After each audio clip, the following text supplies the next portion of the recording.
Hi, my name is Taylor Braswell. I'm a ninth grade humanities teacher and a second-year fellow in the BSTR program at Miss Porter's school.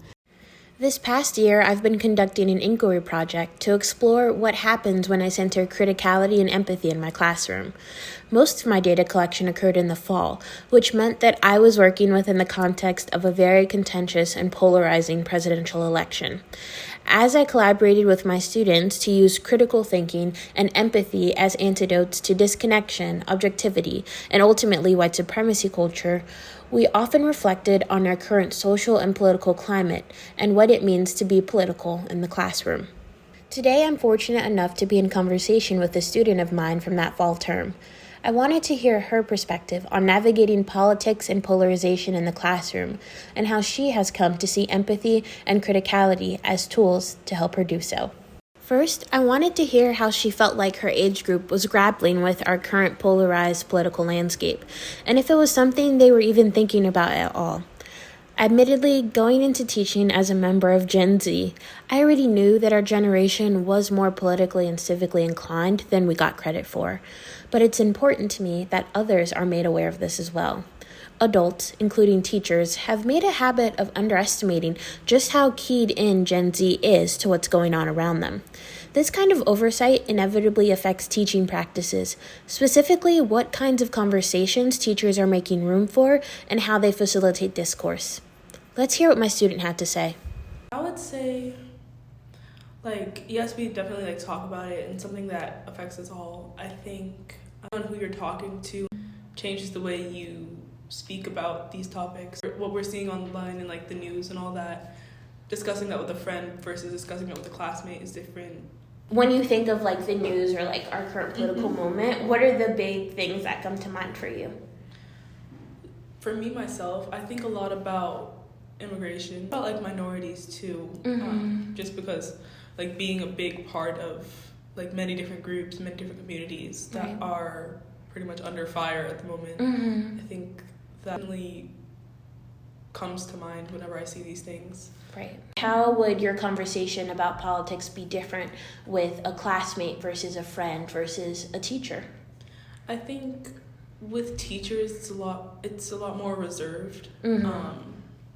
Just because this is something I see every day. This is a person I talk to a lot. Opinions definitely shape the way you talk about people, talk to people. So I think, for example, when I'm talking to you, I guess because we share a lot of the same ideas and opinions, it's a lot easier to talk to you about these things. But in a classroom where we might not share the same thing, I wouldn't necessarily talk about it, but I might also, but if I am talking about it, I would definitely change the way I'm speaking a little bit. Now, you might be wondering why she even knows that we share many of the same political ideals. Well, I told her. I told all of my students on the first day of class many of my fundamental beliefs regarding identity, which is inextricable from politics. And as the term went on, there were more opportunities for me to be transparent about my beliefs, and I took them.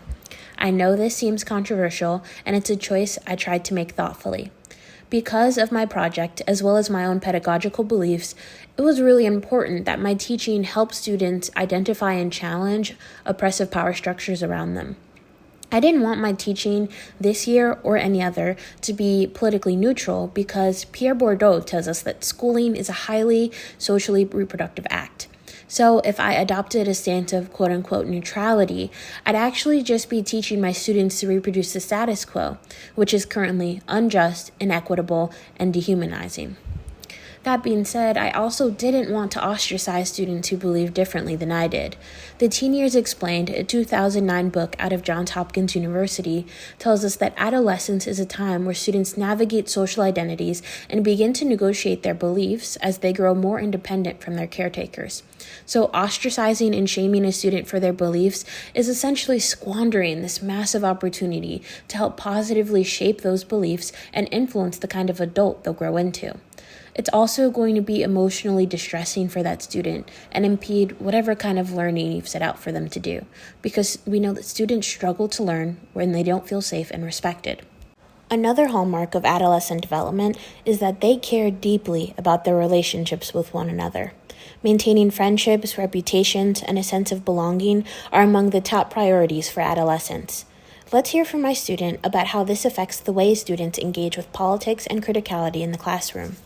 I think, me being 14, 15, Yeah. about that age, we think a lot about what others think of us, and that we might hold back when talking to a classmate or something like that, just to avoid any negative talk about us or about our beliefs or something like that, or maybe to kind of stay similar to people, because similarities definitely aid in friendliness levels or acceptance. Yeah.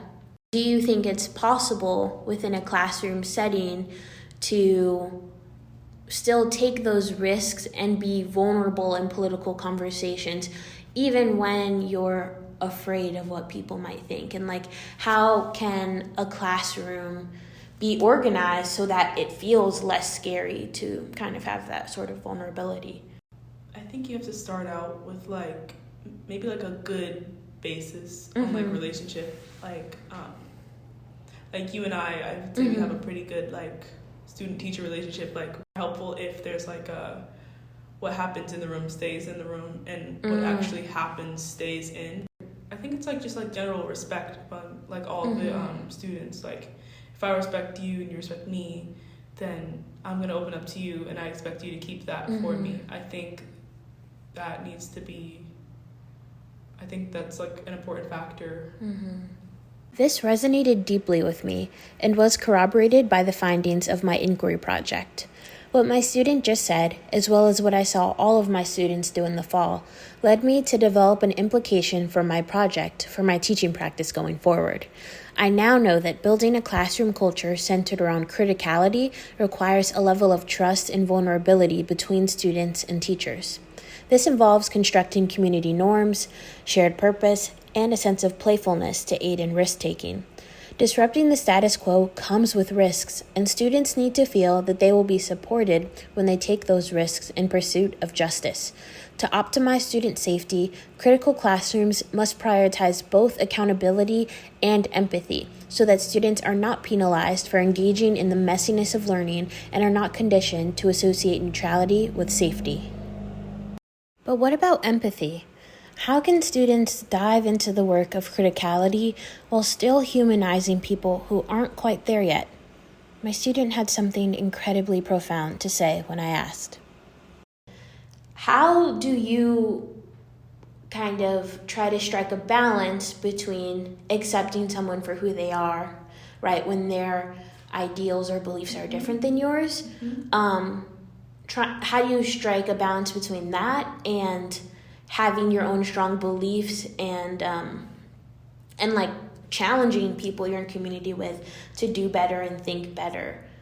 Where do we draw that line? Of accepting people for who they are versus pushing them to be better, and that kind of criticality and empathy. Where do we combine them, and where do we keep them separate? Well, I think that I try to remind myself, again, like you said earlier, but people are human, and they might differ from me, but I don't think I would necessarily try to better them or push my own opinions onto them or try to change their mind about something just because that's something that they believe in, and I would expect the same for myself. I would say maybe a line doesn't have to be drawn. I think great answer. I didn't consider that as one of the options. I think we're all very contradicting people. There's always going to be different things about ourselves, and to just hold it, take it with us. I don't know. Whoa. Yeah. That's deep. Maybe I think that's the gray area is a fine place to be a lot of the time. And I think that perfectly represents one of the central insights of my work this past year. The work of criticality and empathy is messy because both practices are so tied up in all of our humanity, in our decision to recognize, dignify, and advocate for one another's humanity and deconstruct practices inside and outside of the classroom that fail to do just that.